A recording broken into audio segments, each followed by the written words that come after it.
This segment of Panther Sports Talk is brought to you by CFU, the power of service. The UNI Strength and Conditioning Program are always looking at research and techniques to help each and every UNI student athlete. We caught up with the head of the Strength and Conditioning Program, Jed Smith.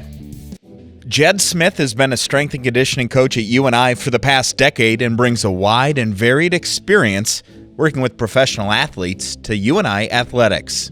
Smith is constantly teaching and communicating the science to every student athlete. I like to let them know why, what's the purpose for what we do. When they understand the purpose, they put out harder, they push harder, they go harder, they know it's going to benefit them instead of just things that we're making up. Nothing's worse when you're, whether you're in your daily job, in whatever career, and you don't understand the purpose of why you're doing it. It's tough to be motivated. So really giving them the purpose of, what's the reasoning for this and what are the progressions, and you lay it out as this is where we're going, okay? And we're going step 1, step 2, step 3, step 4. But you can't get here without going through these phases. And so then they get it. Nutrition is a very important element for college student athletes, and Smith has made a strong connection in this area of exercise science. Dr. Susan Kleiner is the best sports nutrition in sports, period. She was the NFL's very first sports nutritionist.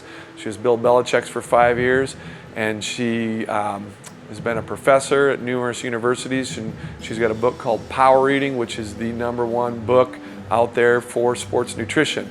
Well, she's who directs me and our athletes, and that's where I get my information from.